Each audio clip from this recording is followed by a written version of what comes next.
Hey everyone, Warwick's here. So Blizzard released a bomb of hero talents. We've got 8 new hero talents coming out. I've already released the one on Elun's Chosen for Guardian and Balanced Druids. Today we're going to be talking about Wildstalker. In the future I'll be doing Herald of the Sun or Templar, whichever one is it'll be Templar for Prot and Ret Paladins. I'll do a video on them.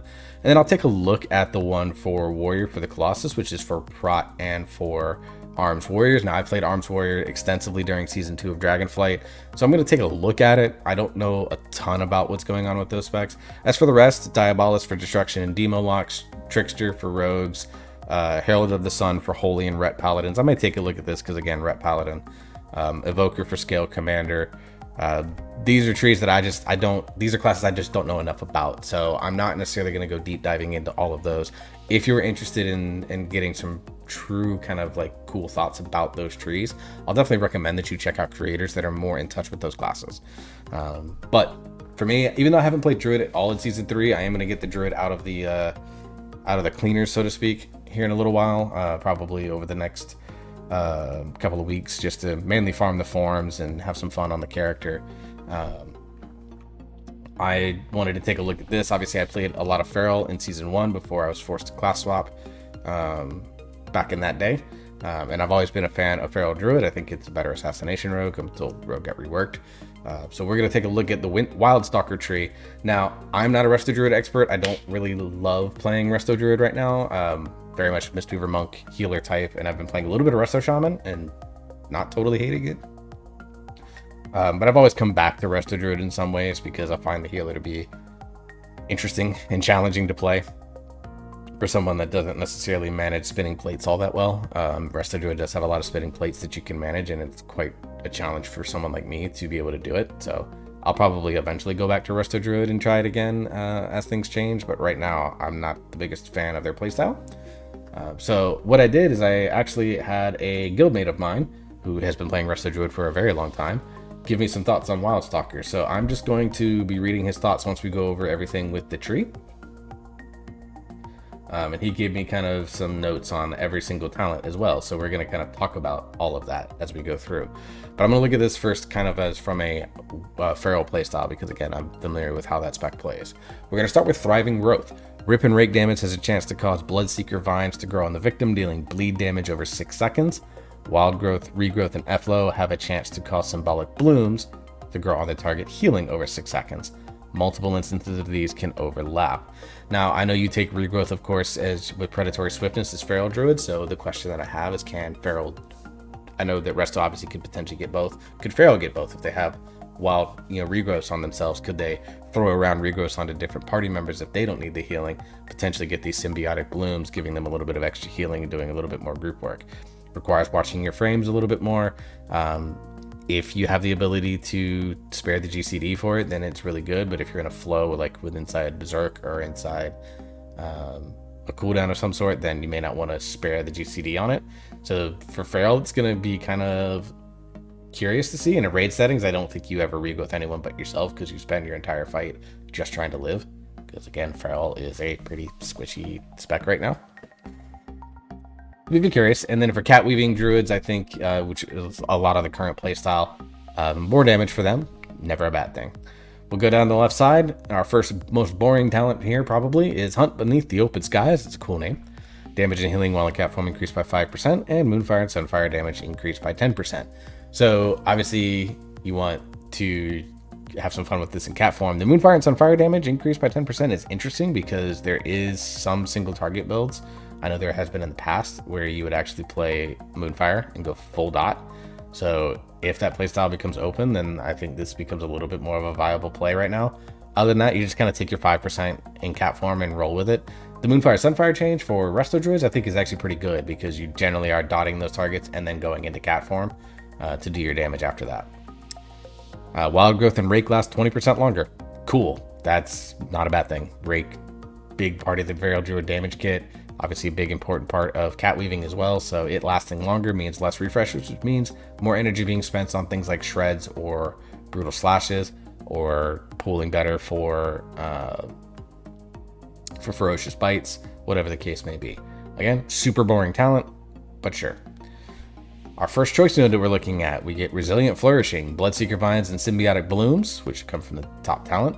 Lasts 2 additional seconds, making them 8 seconds longer. Fine.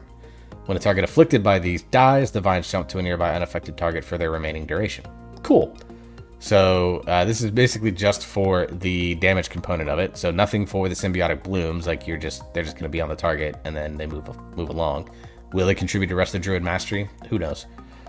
And then we get Root Network. Each active Bloodseeker Vine increases the damage your abilities deal by 2%. Then each active Symbiotic Bloom increases the healing of your Life Bloom and Wild Growth by 2%. Okay, so I see what they're doing here. Basically, they're making it so that you're not just going to lean into one. So even though you get additional duration and you get the jump, which is going to be good for AoE, you don't get the benefit of having like the increased damage of your abilities by 2% and then also getting the jump, which means that you just pick that all the time. So they did a good job of balancing these off of each other. The Symbiotic Bloom thing, probably good for Feral on itself with regrowth healing. I think you probably just pick Resilient Flourishing though in any situation that's more than one target. I even think that you could potentially pick it in pure single target as well because you want the extra 2 seconds on the bleed damage. And if the bleed damage contributes to Feral Mastery, which for every bleed you get more damage on, like your bleeds do more damage, then if it scales off your mastery, then that's going to be very, very good. Alright, Strategic Confusion. Tiger's Fury and attacking from Prowl increases the chance for Shred, Rake, Brutal Slash to critically strike by 8% for 6 seconds. Shred feels like it's a waste because it's got a 100% crit chance when you are coming out of Prowl anyways, and then Tiger's Fury, it's a flat damage increase, so the extra crit there, not bad. Even though you generally are going with Rake out of Prowl anyways, it's very rare that you'll Shred out of Stealth. But, you know, better crit chance means more combo point generation, which means more finishers, which is never a bad thing. Casting Regrowth increases the chance for your periodic heals to critically heal by 10% for 6 seconds. Cool. Again, good for Feral self-sustain because those ticks can crit, and you already have a pretty high crit value as a Feral main anyway, so overall, not bad. It's fine. Entangling Vortex. Enemies pulled into Ursol's Vortex are rooted in place for 6 seconds. Potentially very good in PvP, obviously, but I think it has some really nice Mythic Plus applications. And then Flower Walk. During Bark Skin, your movement speed is increased by 10%, and every second flowers grow beneath your feet that heal up to 3 nearby injured allies. Does it heal yourself? That's the biggest thing. So basically, during Flower Walk, you just want to be as mobile as you can.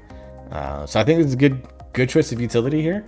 Entangling Vortex, like if it's again weeks like not so much bolstering because I don't think they can get CC'd. But on weeks where if there's like a mob that has like a hard hitting ability or mobs that fixate, you can vortex them in and root them in place for 6 seconds. Think of the dogs in Throne of Tides. Then I think you're looking at some really, really cool potential utility in place there. So I really like that. Flower Walk, I think it's going to be interesting. I think it'll be interesting. I think it's probably more useful for Resto Druids because they spend a lot of time moving around anyways. But for Feral, it could see play. It just kind of depends. I think in raid situations, Flower Walk is obviously the pick, but I think in Mythic Plus, you're probably running Entangling Vortex in most scenarios, unless it's like Sanguine Week. Bursting Growth. When Bloodseeker Thorns expire, they explode, dealing damage to all targets around the main target. Great. When Symbiotic Blooms expire, flowers grow around their target, healing them up into 3 nearby allies. Awesome. I love this. I think it's great talent. Glistening Fur. Wait, that can't be right. That's already a name of a talent. It's probably a typo. Rip damage increased by 6%. Ferocious Bite damage increased by 4%. Rejuvenation healing increased by 3%. F-Flow and Life Bloom healing increased by 6%. Cool. Again, I think this really benefits Resto more than it benefits Feral because they don't use Rejuve, F-Flow, or Life Bloom. So you're really only getting a 6% rip damage and a 4% ferocious bite damage, which is fine. I think that's okay. But Feral, I think this is really good talent for Resto. Okay for Feral because half of it's useless. Bond with Nature. Healing you receive is increased by 10%. Great. I think that's probably okay. I'd like to see that probably not be in the tree. I think it's not really helpful. Harmonious Constitution. Regrowth healing on yourself is increased by 50%. I think this is great. Feral's picking that all the time because you're Predatory Swiftness regrowthing yourself all the time. So, being able to do that and potentially spread your regrowths around to be able to do thriving growth on more targets, I think is very interesting. Bond with nature, kind of meh. I think you pick Harmonious Constitution. Twin Sprouts. When Bloodseeker vines or symbiotic blooms grow, they have a 10% chance to cause another growth of the same type to immediately grow on a nearby valid target. Cool. Feral Frenzy immediately causes a Bloodseeker vine to grow on the target, so that pushes you into taking a Feral Frenzy build, which Feral Frenzy kind of falls in and out of favor depending on tuning, so this would kind of force you into the ability, which may or may not be good. Casting Regrowth, so you probably grab Twin Sprouts if Feral Frenzy is not good. Casting Regrowth that is made instant via Nature's Swiftness causes a symbiotic bloom to grow on the target. So useful for, that's definitely the Resto side of things. Interesting. I don't know how I feel about that. Twin Sprouts obviously is going to be the AoE side. I think Implant is probably your single target, so they made this kind of like a single target AoE situation for Feral. And for Resto, I think you probably just take Twin Sprouts, because if you can spread the symbiotic bloom healing, Resto always is excelled at raid healing, and that just makes it a little bit better. Finally, Vigorous Creepers. Bloodseeker vines increase the damage your abilities deal to affected targets by 8%, and symbiotic blooms increase the healing your spells do to affected targets by 8%. Super boring for a quote-unquote capstone. I think there's something more that could be done here. So from the Feral Druid perspective, I think this overall is okay. I think there's some things in here that just feel really lackluster. It feels kind of meh.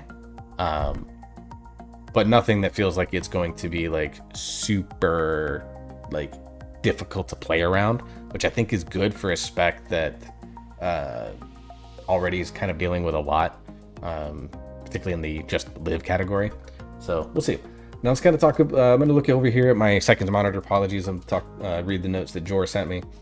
Just at surface level, Wildstalker seems to be set up as the traditional Resto spec, where it's King of the Grove, leans hard into the nutrients that isn't necessarily everyone's cup of tea. Additionally, for lovers of cat weaving Restos like him, Wildstalker provides a lot of additional damage for little to no additional effort. Great.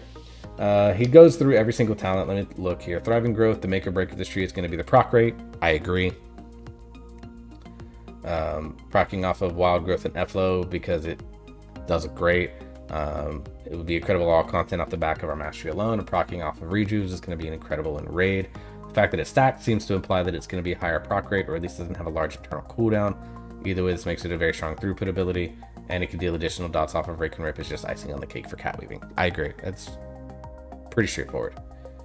Hunt Beneath the Open Skies. A DPS node that comes with a 5% healing for your hots while you're actively cat weaving. That's true. I didn't even think about that. 10% damage to Sunfire is nice, but unless major changes are made to the tree, it's hard to take Sunfire without sacrificing a lot of important defensive or throughput talents. Agreed. I can see that, actually. Strategic Infusion. He's going across here. 10% crit is a lot for a spec that doesn't care that much about crit to begin with. For Resto, that's true. That is very true. Unfortunately, the buff is only 6 seconds, so keeping 100% uptime might not be reasonable, but it provides a large influx of healing for no effort. True. Wildstalker power, same thing. He's like, yeah, this is flat damage. Who cares? Wildstalker's Presence, which is this one here. 20% duration to Wild Growth is a very powerful boost to our strongest healing spell. The ability to overlap Wild Growth with the Inner Peace, Tranquilities, and Flourish a little bit better means that you're going to have some really strong burst healing windows. Okay. Entangling Vortex, a utility route could be nice, but the additional party heal tied to a short CD defensive is probably going to win every single time. I agree. I can see that for Resto. For Feral, I think you probably take Vortex in some situations. Bond with Nature, both are solid choices. Harmonious Constitution is a bit of synergy with the Rampant Growth Photosynthesis talents. It's probably more useful in PvP scenarios. Bond with Nature can be more likely the choice in raid. I can see that too. Resilient Flourishing Root Network, 33% additional duration is a ton when an extra hot is involved. So I see Resilient Flourishing being the popular choice here. Root Network is strong by virtue of buffing Wild Growth, but 2% per bloom doesn't seem like it's enough to compete with the duration increase of the alternative here. Okay. Bursting Growth, simple AoE passive AoE talent, won't affect our healing rotation, but provides some nice additional AoE DPS for cat weaving. Alright. Let's see. Twin Sprouts and Implant. Again, this is going to be a talent choice largely boils down to the proc rate of Thriving Growth. You need effectively getting a proc every 6 seconds to have Twin Sprouts break even. Implant, I don't know if Symbiotic Blooms are going to be strong enough to make Passing Seasons a great talent, but cutting 20% off the cooldown certainly isn't something to turn your nose up at. Okay. And then Vigorous Creeper is a passive effect that functions similarly to our Mastery. 8% is strong, and if Thriving Growth has the same targeting, that is going to help shore up one of the Druid's weakest points, which is Triage Healing. The Unknown proc rate is really the difference between this being amazing and this being meh. One of the biggest draws I see to this spec versus King of the Grove is the fact that it really, or Keeper of the Grove rather, is that it really focuses on the legacy of Resto Druid and doubles down on a playstyle that's been synonymous with the spec for 2 decades. The second big draw I see is Cat Weaving aspect. Wildstalker basically has a whole DPS suite that doesn't require you to do anything other than the exact same cat weaving we've been doing for years. It has decent defensive choice and bond with nature and harmonious constitution, and a solid buff to our main defensive Embark skin with Flower Walk. The only complexity this adds to our healing rotation is a 6-second crit buff, which maintaining uptime on will be hard, but it is a buff that procs on a spell with no cooldown, so it shouldn't be terribly punishing. So overall, I think he seems to be a big fan of this. Obviously, Keeper of the Grove. I haven't really dug into that one a lot because I don't understand the implications of it all. But it seems like he's pretty happy with this tree overall. From a Feral perspective, I think it's all right. I'll be curious to see what the Druid, Guardian, and Feral one connects to. So overall, I think it's fine, but we're going to see how things play out going further. So that's the end of this video, guys. Hope appreciate it. If you enjoyed this, like, share, subscribe, all that fun stuff. Maybe one day they release monk ones and I can get super nerdy. But until then, we're going to keep yourself safe. Hope you stay in that way. You have fun. You keep on gaming. See you all in the next video.